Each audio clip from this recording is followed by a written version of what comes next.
మామ 50 ఇయర్స్ అయినా గానీ మనం ఇప్పటి వరకు ఈ టెక్నాలజీని వాడుతున్నాం మామ. అదొచ్చేసి ఏందంటే టంగస్టా ఎయిర్ డిఫెన్స్ సిస్టమ్ మామ. దీంట్లో 2 ఉంటాయి మామ. గన్ను మళ్ళా మిసైల్ 2 ఒకే సెట్‌లో దొరుకుతుంది. దీని రేంజ్ వచ్చేసి ఆల్మోస్ట్ 4-200 కిలోమీటర్స్ మామ. గన్‌లో వచ్చేసి 30 2A38 క్యానన్స్ మామ. అంటే ఆల్మోస్ట్ 500 రౌండ్స్‌ని జస్ట్ మినిట్స్‌లో కంప్లీట్ చేస్తుంది మామ. దీంట్లో మిసైల్స్ వచ్చేసి 8 మిసైల్స్ వస్తాయి. అది 9M311 మిసైల్స్ మామ. దీనిది ఆల్మోస్ట్ రేంజ్ వచ్చేసి 10 కిలోమీటర్స్. మళ్ళీ స్పీడ్ వచ్చేసి 900 మీటర్స్ పర్ సెకండ్ మామ.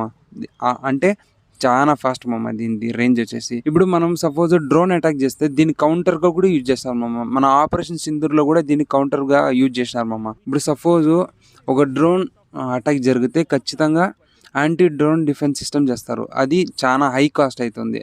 అది ఈ tungsten air defence system use చేస్తే చాలా చీప్ కాస్ట్. మళ్ళీ దీనికన్నా బెస్ట్ ఆప్షన్ ఇంకేది లేదు మామ. మళ్ళీ మీరు ఆలోచించండి, 50 ఇయర్స్ టెక్నాలజీ అయినా కానీ ఈ టంగస్టా ఎయిర్ డిఫెన్స్ సిస్టమ్ని కూడా మళ్ళీ మన ఇండియన్ మినిస్టర్ డీల్ సైన్ చేసినారు మామ. ఆల్మోస్ట్ 858 crores కాంట్రాక్ట్కి ఈ టంగస్టా ఎయిర్ డిఫెన్స్ సిస్టమ్ని మళ్ళీ సైన్ చేసినారు మామ. మళ్ళీ తర్వాత P8I ఎయిర్ క్రాఫ్ట్ని కూడా కాంట్రాక్ట్ సైన్ చేసినారు. దీంట్లో కూడా దీన్ని నెక్స్ట్ రీల్లో నేను అప్లోడ్ చేస్తాను దాని గురించి, P8I ఎయిర్ క్రాఫ్ట్ గురించి.